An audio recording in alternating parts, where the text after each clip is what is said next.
Hello everyone, welcome back to my YouTube channel VK BMG centre. हमारे YouTube channel में आप सबका बहुत बहुत स्वागत है। कैसे हैं आप सब? उम्मीद है आप सब बहुत अच्छे होंगे। आज हम लोग 1856 से लेके और स्वतंत्रता प्राप्ति तक कितने गवर्नर जनरल हुए उन लोगों के बारे में जानेंगे। तो इस गवर्नर जनरल से संबंधित 2 वीडियो हो रहा है, तो आप लोग पिछली वीडियो को भी जाके देख लीजिएगा। वीडियो अच्छा लगता है तो लाइक कमेंट करिए। हमारे चैनल को सब्सक्राइब अवश्य कर लीजिए, जिससे नोटिफिकेशन आपको प्राप्त हो जाए। और हम लोग चुनाव ड्यूटी के कारण व्यस्त थे, जिसके वजह से 2 दिन जो रिवीजन का कार्यक्रम था वह नहीं हो पाया है। फिर आज हम लोग फिर से शुरुआत करते हैं और आज देखते हैं 1856 से आगे की जो भी गवर्नर जनरल हुए हैं उनके बारे में हम लोग जानते हैं। मेन पॉइंट्स को जानेंगे। तो हम लोग देखेंगे लॉर्ड कैनिंग जो था वह 1856 से लेकर 1862 ईस्वी तक रहा। यह भारत में कंपनी द्वारा नियुक्त अंतिम गवर्नर जनरल हुआ और उसने ब्रिटिश सम्राट के अधीन नियुक्त भारत का प्रथम वायसराय था।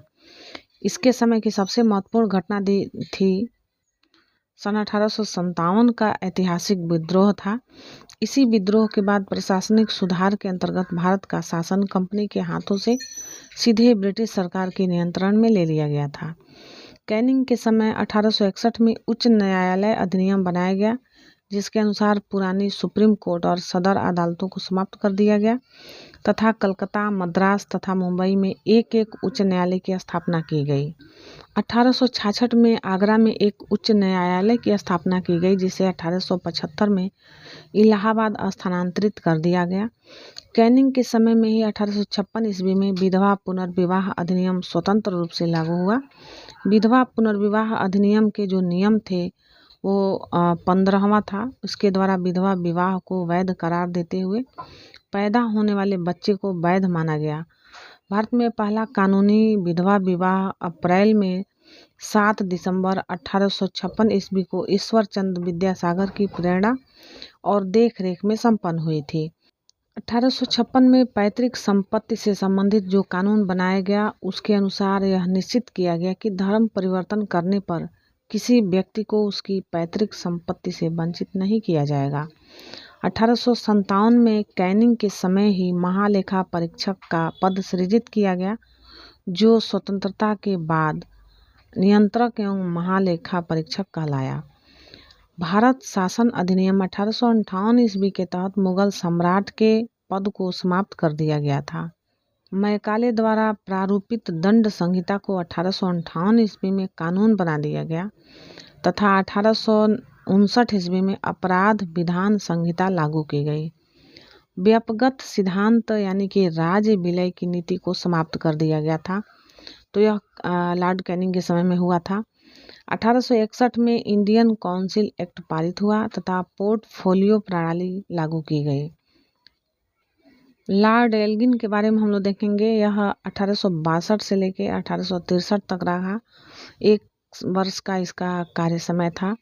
इसने बहावी आंदोलन का दमन किया। 1863 में धर्मशाला जो हिमाचल प्रदेश में है, यहाँ पे इसकी मृत्यु हो गई। इसका बहुत बड़ा योगदान नहीं रहा है, बस उसने बहावी आंदोलन का दमन किया था। इसके बाद हम लोग देखेंगे लॉर्ड लॉरेंस के बारे में। 1864 ईस्वी से लेकर 1869 ईस्वी तक। 1865 ईस्वी में भूटान ने ब्रिटिश साम्राज्य पर आक्रमण किया। अफगानिस्तान के संबंध में इसने अहस्तक्षेप की नीति अपनाई, जिसे शानदार निष्क्रियता के नाम से जाना जाता है। इसी के समय में उड़ीसा में सन 1866 ईस्वी में तथा बुंदेलखंड एवं राजपूताना में 1867 और 1869 ईस्वी में भीषण अकाल पड़ा था। लॉर्ड लॉरेंस जो था उसने हेनरी कैंपबेल के नेतृत्व में एक अकाल आयोग का गठन किया था। सन 1865 ईस्वी में इसके द्वारा भारत एवं यूरोप के बीच प्रथम समुद्री टेलीग्राफ सेवा की शुरुआत की गई थी। इसके बाद हम लोग देखेंगे लॉर्ड मेयो। तो लॉर्ड मेयो के द्वारा अजमेर में मेयो कॉलेज की स्थापना की गई 1872 में, और 1872 में ही कृषि विभाग की स्थापना की गई और 1872 में ही लॉर्ड मेयो के कार्यकाल में ही प्रथम जनगणना हुआ था।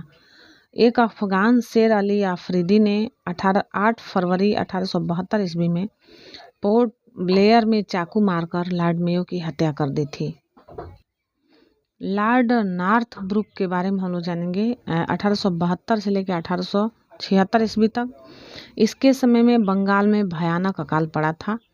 इसने बड़ौदा के मल्हार राव गायकवाड़ को भ्रष्टाचार के आरोप में पदच्युत कर मद्रास भेज दिया था। लॉर्ड नॉर्थब्रुक ने यह घोषणा की कि मेरा उद्देश्य करों को हटाना तथा अनावश्यक वैधानिक कार्रवाइयों को बंद करना है। पंजाब का प्रसिद्ध कूका आंदोलन लॉर्ड नॉर्थब्रुक के समय में हुआ था। इसी के समय में स्वेज नहर खुल जाने से भारत एवं ब्रिटेन के बीच व्यापार में वृद्धि हुई थी। लॉर्ड लिटन 1876 से 1880 ईस्वी तक यह एक प्रसिद्ध उपन्यासकार था, निबंध लेखक एवं साहित्यकार भी था। जो लॉर्ड लिटन था वह प्रसिद्ध उपन्यासकार था, निबंध लेखक और साहित्यकार भी था। साहित्य आकाश में इसे ओवन मेरिडिथ के नाम से जाना जाता है। लॉर्ड लिटन के समय में मुंबई, मद्रास, हैदराबाद, पंजाब, मध्य भारत आदि में भयानक अकाल पड़ा था। लॉर्ड लिटन ने रिचर्ड स्ट्रेची की अध्यक्षता में 1878 में एक अकाल आयोग की नियुक्ति की थी। 1 जनवरी 1877 ईस्वी को ब्रिटेन की महारानी विक्टोरिया को कैसर ए हिंद की उपाधि से सम्मानित करने के लिए दिल्ली दरबार का आयोजन किया गया था। मार्च 1878 में लिटन ने भारतीय समाचार पत्र अधिनियम वर्नाक्यूलर प्रेस एक्ट पारित कर भारतीय समाचार पत्रों पर कठोर प्रतिबंध लगा दिया। विशेषकर राष्ट्रवादी समाचार पत्र जो सोम प्रकाश को प्रतिबंधित करने के लिए इस कानून में प्रावधान था कि अगर कोई अखबार में कोई आपत्तिजनक चीज़ छपती है तो सरकार उसकी प्रिंटिंग प्रेस सहित जो सारी संपत्ति है उसको जब्त कर सकती है। पायनियर अखबार ने वर्नाक्यूलर प्रेस एक्ट 1878 का समर्थन किया था। इसी के समय में सन 1878 ईस्वी में भारतीय शस्त्र अधिनियम पारित हुआ, जिसके तहत शस्त्र रखने एवं व्यापार करने के लिए लाइसेंस को अनिवार्य बना दिया गया था। लॉर्ड लिटन जो था इसने सिविल सेवा परीक्षाओं में प्रवेश की अधिकतम आयु सीमा 21 वर्ष से घटाकर 19 वर्ष कर दी थी। 1857 ईस्वी में सिविल सेवा परीक्षा में सम्मिलित होने की आयु 23 वर्ष निर्धारित की गई थी। 1859 में जो आयु सीमा थी इसको घटाकर 22 वर्ष और 1866 ईस्वी में इसको घटाकर 21 वर्ष कर दिया गया था। जो लॉर्ड लिटन था इसने अलीगढ़ में एक मुस्लिम एंग्लो प्राच्य महाविद्यालय की स्थापना की थी।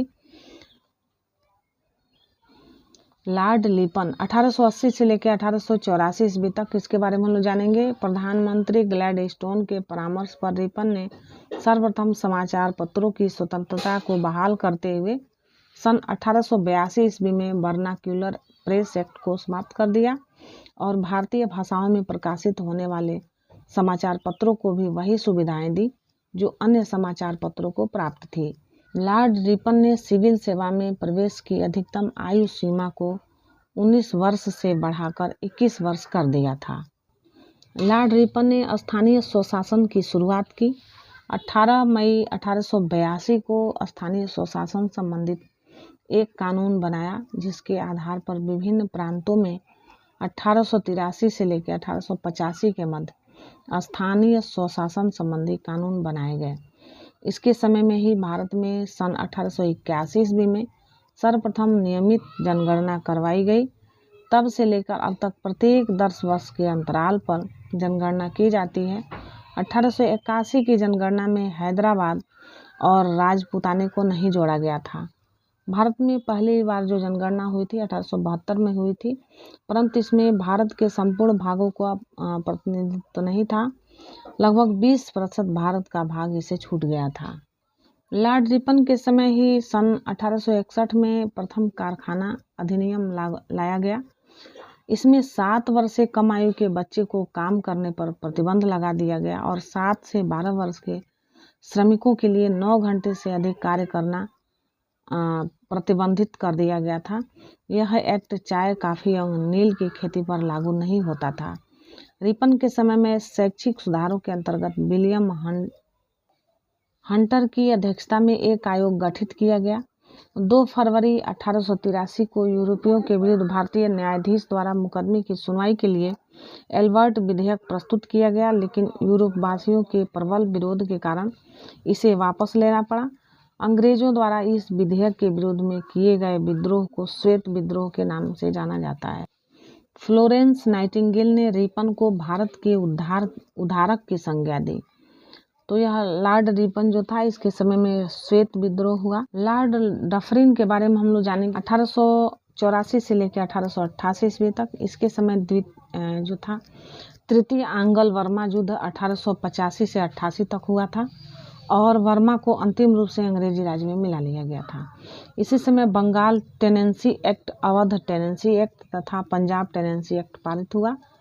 इसके समय की सबसे महत्वपूर्ण घटना थी 28 दिसंबर 1885 को बम्बई में A.U. ह्यूम के नेतृत्व में भारतीय राष्ट्रीय कांग्रेस की स्थापना की गई थी। उसके बाद हम लोग देखेंगे लॉर्ड लैंसडाउन के बारे में। 1888 से लेकर 1894 ईस्वी तक। लॉर्ड लैंसडाउन के समय में भारत और अफगानिस्तान के मध्य सीमा रेखा जो है डुरंड रेखा, इसका निर्धारण किया गया। 1891 में दूसरा कारखाना अधिनियम बनाया गया, जिसमें स्त्रियों को 11 घंटे प्रतिदिन से अधिक काम करने पर प्रतिबंध लगाया गया। साथ ही सप्ताह में 1 दिन की छुट्टी की व्यवस्था की गई। लॉर्ड लैंसडाउन जो था 1888 से लेकर 1894 तक गवर्नर रहा। उसके बाद लॉर्ड एल्गिन द्वितीय के बारे में हम लोग देखेंगे। 1894 से लेकर 1899 ईस्वी तक भारत को तलवार के बल पर विजित किया गया और तलवार के बल पर ही इसकी रक्षा की जाएगी, यह कथन था लॉर्ड एल्गिन द्वितीय का। लॉर्ड एल्गिन के समय में 1895 से 98 के मध्य उत्तर प्रदेश, बिहार, पंजाब एवं मध्य प्रदेश में भयंकर अकाल पड़ा था। लॉर्ड कर्जन के बारे में हम देखेंगे। 1899 से लेकर 1905 ईस्वी तक। 1899 में लॉर्ड कर्जन ने भारतीय टंकण और पत्र मुद्रा अधिनियम पारित किया। उसने अंग्रेजी स्वर्ण मुद्रा को भारत की कानूनी मुद्रा घोषित कर दिया। शासन की कार्यक्षमता के आधार पर लॉर्ड कर्जन ने रिपन द्वारा स्थापित स्थानीय स्वशासन की प्रणाली पर आघात किया और 1899 में कलकत्ता कारपोरेशन अधिनियम बनाया। लॉर्ड कर्जन ने सन 1901 में सर कॉलिन स्कॉट मानफ्री की अध्यक्षता में एक सिंचाई आयोग, थॉमस रॉबर्टसन की अध्यक्षता में एक रेलवे आयोग, 1902 ईस्वी में सर एंड्रयूज फ्रेजर की अध्यक्षता में एक पुलिस आयोग एवं सर थॉमस रैले की अध्यक्षता में विश्वविद्यालय आयोग की स्थापना की थी। 1904 ईस्वी में भारतीय विश्वविद्यालय अधिनियम पास किया गया। इसने सर एंटनी मैकडॉनल की अध्यक्षता में एक अकाल आयोग का गठन किया गया एवं सैन्य अधिकारियों के प्रशिक्षण के लिए क्वेटा में एक कॉलेज की स्थापना की गई। प्राचीन स्मारक परीक्षण अधिनियम 1904 ईस्वी के द्वारा कर्जन ने भारत में पहली बार ऐतिहासिक इमारतों की सुरक्षा एवं मरम्मत की ओर विशेष ध्यान दिया। इस कार्य के लिए कर्जन ने भारतीय पुरातत्व विभाग की स्थापना की। कर्जन के समय में 1904 में सहकारी उधार समिति अधिनियम बनाया गया, जिसके द्वारा सहकारी समितियों की स्थापना करके किसानों को उचित ब्याज पर रुपया कर्ज देने की व्यवस्था की गई। कर्जन ने कृषि बैंक भी खुलवाए। इसने 1901 में कृषि इंस्पेक्टर जनरल की नियुक्ति की। कर्जन के समय में 1905 में पूसा में एक कृषि अनुसंधान संस्थान खोला गया। कर्जन के समय में पहली बार प्रत्येक प्रांत और केंद्र स्तर पर एक निदेशक के अधीन एक पृथक गुप्तचर विभाग की स्थापना की गई। लॉर्ड कर्जन के समय में किचनर परीक्षा को सैनिक परीक्षण के रूप में शामिल करके सेना की युद्ध क्षमता को बढ़ाया। कर्जन के कार्यकाल के दौरान कलकत्ता और विक्टोरिया मेमोरियल हॉल का निर्माण कराया गया। कर्जन के भारत विरोधी कार्यों में सर्वाधिक महत्वपूर्ण कार्य जो था वह था 1905 ईस्वी में बंगाल का विभाजन। 19 जुलाई 1905 ईस्वी को बंगाल विभाजन के निर्णय की घोषणा की गई। शिमला में की गई थी और इसका प्रारूप प्रकाशित किया गया।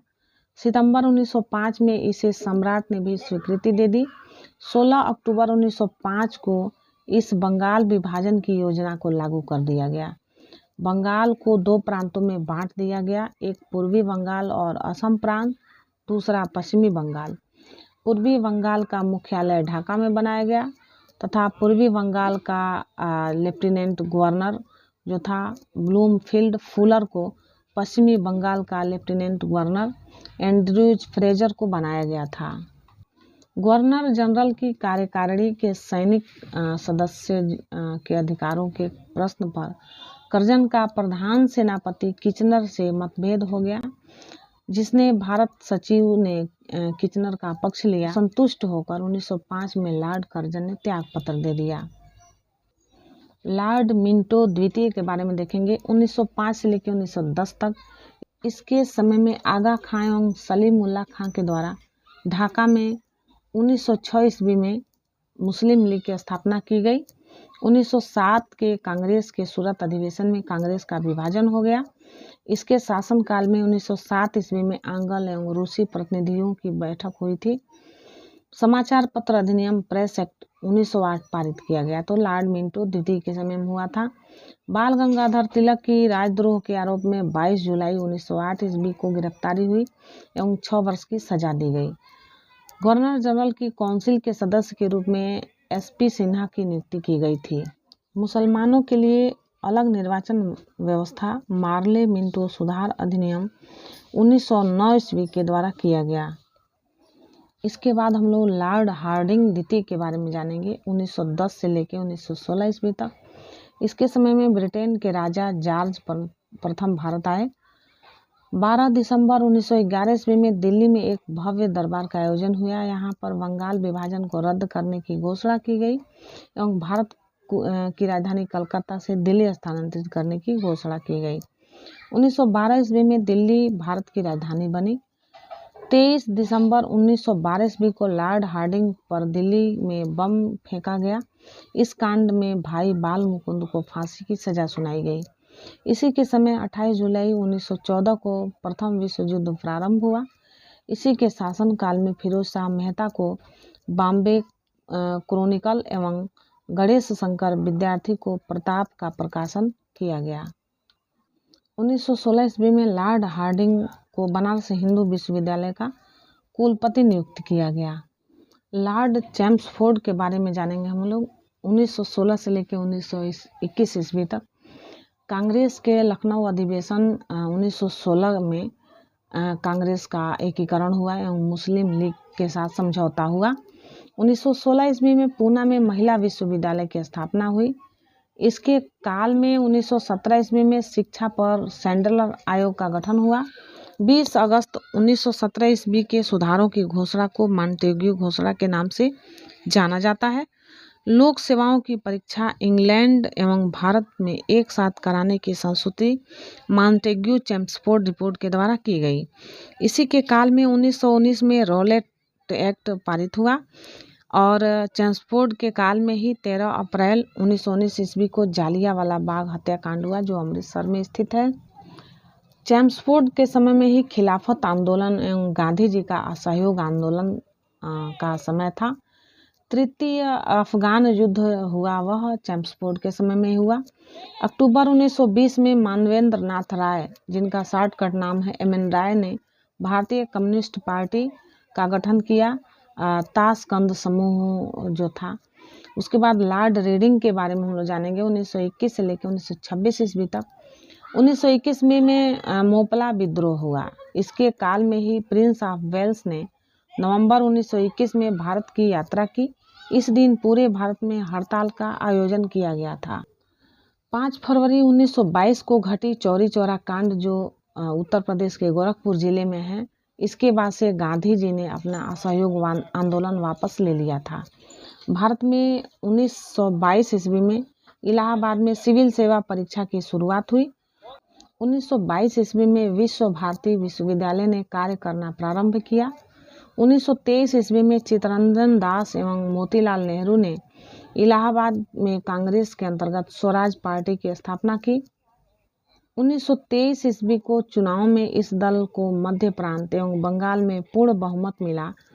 1925 ईस्वी में प्रसिद्ध आर्य समाजी राष्ट्रवादी नेता स्वामी श्रद्धानंद की हत्या कर दी गई थी। लॉर्ड इरविन 1926 से लेकर 1931 तक। लॉर्ड इरविन के समय में 3 फरवरी 1928 ईस्वी को साइमन कमीशन बम्बई पहुंचा। लाला लाजपत राय की मृत्यु के बदले में भारतीय चरमपंथियों द्वारा दिल्ली के असेंबली हॉल में 1929 में बम फेंका गया था। लाहौर जेल में जतिन दास ने 13 जुलाई 1929 को भूख हड़ताल की शुरुआत की। वह भूख हड़ताल के 64वें दिन 13 सितंबर 1929 को उनकी मृत्यु हो गई थी। भूख हड़ताल का कारण जो था भारतीय और अंग्रेज कैदियों के बीच व्यवहार में किया जाने वाला भेदभाव था। 1929 ईस्वी में कांग्रेस के लाहौर अधिवेशन में पूर्ण स्वराज का लक्ष्य निर्धारित किया गया और 26 जनवरी 1930 को स्वतंत्रता दिवस मनाने की घोषणा की गई। सविनय अवज्ञा आंदोलन के दौरान महात्मा गांधी को 5 मई 1930 ईस्वी को गिरफ्तार कर लिया गया। 25 जनवरी 1931 को वायसराय इरविन बिना कोई शर्त के उन्हें रिहा कर दिया। 12 नवंबर 1930 ईस्वी में लंदन में प्रथम गोलमेज सम्मेलन हुआ। इस सम्मेलन में कांग्रेस ने भाग नहीं लिया। 4 मार्च 1931 को गांधी इरविन समझौते पर हस्ताक्षर किया गया और साथ ही सविनय अवज्ञा आंदोलन को स्थगित कर दिया गया। वायसराय भवन, जो वर्तमान में राष्ट्रपति भवन है, इसमें रहने वाले पहले व्यक्ति जो थे वो लॉर्ड इरविन थे। इस भवन के निर्माण में 17 वर्ष लगे थे और 1931 में इसका उद्घाटन हुआ था। इस भवन का वास्तुकार जो था वह सर एडविन लुटियंस और हर्बर्ट बेकर थे। इसके बाद आता है लॉर्ड वेलिंगटन। 1913 से लेकर 1936 ईस्वी तक। इसके समय में लंदन में 7 सितंबर से 1 दिसंबर 1931 तक द्वितीय गोलमेज सम्मेलन का आयोजन हुआ। इस सम्मेलन में कांग्रेस ने ही भाग लिया। कांग्रेस का प्रतिनिधित्व गांधी जी ने किया। दूसरे गोलमेज सम्मेलन के असफलता के बाद गांधी जी ने 8 जनवरी 1932 ईस्वी को दोबारा सविनय अवज्ञा आंदोलन प्रारंभ किया। दूसरे गोलमेज सम्मेलन की असफलता के बाद गांधी जी ने 3 जनवरी 1932 ईस्वी को दोबारा सविनय अवज्ञा आंदोलन प्रारंभ किया। 16 अगस्त 1932 ईस्वी में रैमजे मैकडोनाल्ड ने विवादास्पद सांप्रदायिक पंचायत की घोषणा की। इसके अनुसार दलितों को हिंदुओं से अलग मानकर उन्हें अलग प्रतिनिधित्व देने को कहा गया और दलित वर्गों के लिए अलग निर्वाचन मंडल का प्रावधान किया गया। इससे गांधी जी बहुत दुखी और उन्होंने इसे हटाने के लिए आमरण अनशन उपवास प्रारंभ किया। अंत में एक समझौता हुआ जिसे प्रायः पुनः समझौता कहते हैं, किया गया। इसमें दलित वर्गों के लिए साधारण वर्गों में ही सीटों का आरक्षण दिया गया। पुनः समझौता 24 सितंबर 1932 को हुआ था। 17 नवंबर से 24 दिसंबर 1932 ईस्वी तक लंदन में तृतीय गोलमेज सम्मेलन का आयोजन हुआ। कांग्रेस ने इसमें भाग नहीं लिया। बिहार में 1934 ईस्वी में भयंकर भूकंप आया। भारत सरकार अधिनियम 1935 पास किया गया। लॉर्ड वेलिंगटन ने कांग्रेस के मुंबई अधिवेशन 1915 ईस्वी में हिस्सा लिया। इस अधिवेशन की अध्यक्षता सर सत्येंद्र प्रसन्न सिन्हा ने की थी। लॉर्ड वेलिंगटन ने कांग्रेस के मुंबई अधिवेशन 1915 ईस्वी में हिस्सा लिया था। इस अधिवेशन की अध्यक्षता सर सत्येंद्र प्रसन्न सिन्हा ने की थी। अब हम लोग लॉर्ड लिनलिथिगो के बारे में जानेंगे। 1936 से लेकर 1943 ईस्वी तक लॉर्ड लिनलिथिगो के समय में पहली बार चुनाव कराया गया। कांग्रेस ने 11 में से 8 प्रांतों पर विजय हासिल की और सरकारें बनाई। यह प्रांतें थी, पहला बॉम्बे, दूसरा मद्रास, तीसरा बिहार, चौथा संयुक्त प्रांत, 5वां मध्य प्रांत, 6वां उड़ीसा, 7वां उत्तर पश्चिमी सीमा प्रांत और 8वां असम। बंगाल, असम, उत्तर पश्चिम सीमा प्रांत, पंजाब और सिंध में कांग्रेस को पूर्ण बहुमत नहीं मिली थी। 1 सितंबर 1939 ईस्वी को द्वितीय विश्व युद्ध प्रारंभ हुआ था, यानी कि 1939 में 1 सितंबर को द्वितीय विश्व युद्ध आरंभ हुआ। ब्रिटिश सरकार ने बिना भारतीयों से पूछे भारत को भी युद्ध में झोंक दिया था। कांग्रेस ने इसका विरोध करते हुए नारा दिया, न कोई भाई न कोई पाई, और इसने अपने द्वारा शासित प्रांतों के सभी जो मंत्रिमंडल थे वहाँ से त्यागपत्र दे दिया। 1 मई 1939 में सुभाष चंद्र बोस ने फॉरवर्ड ब्लॉक नाम की एक नई पार्टी बनाई। मार्च 1940 ईस्वी में लीग के लाहौर अधिवेशन में पहली बार पाकिस्तान की मांग की गई।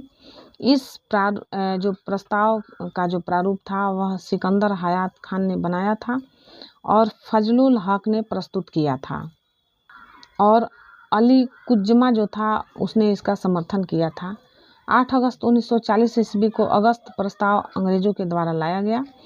मार्च 1942 ईस्वी में क्रिप्स मिशन भारत आया। अंग्रेज और मुस्लिम लीग दोनों ने क्रिप्स प्रस्ताव को अस्वीकार कर दिया। पंडित जवाहरलाल नेहरू एवं मौलाना आज़ाद ने क्रिप्स मिशन के साथ जो कांग्रेस थे इसके आधिकारिक वार्ताकार हुआ करते थे। 9 अगस्त 1942 ईस्वी को कांग्रेस ने भारत छोड़ो आंदोलन प्रारंभ किया। भारत छोड़ो आंदोलन को अगस्त क्रांति के नाम से भी जानते हैं। 1943 ईस्वी में बंगाल में भयानक अकाल पड़ा हुआ था। लॉर्ड वेवेल के बारे में हम जानेंगे। 1944 से लेकर 1947 ईस्वी तक वायसराय जो लॉर्ड वेवेल था उसने 25 जून 1945 ईस्वी को शिमला में एक सम्मेलन बुलाया। इस सम्मेलन में कांग्रेस प्रतिनिधिमंडल का नेतृत्व अबुल कलाम आज़ाद ने किया था। गांधी जी ने सम्मेलन में भाग नहीं लिया, यद्यपि वे शिमला में उपस्थित थे। सम्मेलन के दौरान मुस्लिम लीग द्वारा यह शर्त रखी गई कि वायसराय की जो कार्यकारिणी है परिषद में नियुक्त होने वाले सभी मुस्लिम सदस्यों का चयन वह स्वयं करेगी। मुस्लिम लीग का यह अड़ियल रुख 14 जुलाई तक बना रहा। अतः वेवेल ने 14 जुलाई 1945 को सम्मेलन के विफलता की घोषणा की। 1945 में बनी क्लीमेंट एटली की अध्यक्षता वाली लेबर पार्टी की सरकार द्वारा की गई प्रथम कार्यवाही के अंतर्गत भारत में आम चुनाव करवाना था। दिसंबर 1945 में घोषित चुनाव परिणामों में केंद्रीय विधानसभा तथा प्रांतीय विधानमंडलों में कांग्रेस को पर्याप्त बहुमत मिला। केंद्रीय विधानसभा में कांग्रेस के निर्वाचन क्षेत्रों में 91.3% मत मिले। मुस्लिम लीग ने सभी मुस्लिम सीटें जीत ली। प्रांतीय विधानमंडल में कांग्रेस को बम्बई, मद्रास, संयुक्त प्रांत बिहार, उड़ीसा और मध्य प्रांत में पूर्ण बहुमत मिला। मुस्लिम लीग को बंगाल तथा सिंध में बहुमत मिला। पंजाब में कांग्रेस, अकालियों और यूनियनिस्ट पार्टी की साझा सरकार बनी। कैबिनेट मिशन 1946 ईस्वी में भारत आया। इस मिशन के सदस्य जो थे वह थे स्टैफोर्ड क्रिप्स, पैंथिक लॉरेंस एवं एबी अलेक्जेंडर। 20 फरवरी 1947 ईस्वी को प्रधानमंत्री लॉर्ड क्लीमेंट एटली लेबर पार्टी जो थी उसने हाउस ऑफ कॉमन्स की घोषणा की कि जून 1948 ईस्वी तक प्रभुसत्ता भारतीयों के हाथ में दे देंगे। लॉर्ड माउंटबेटन मार्च 1947 से जून 1948 ईस्वी तक यह भारत के स्वतंत्रता का आखिरी समय चल रहा था।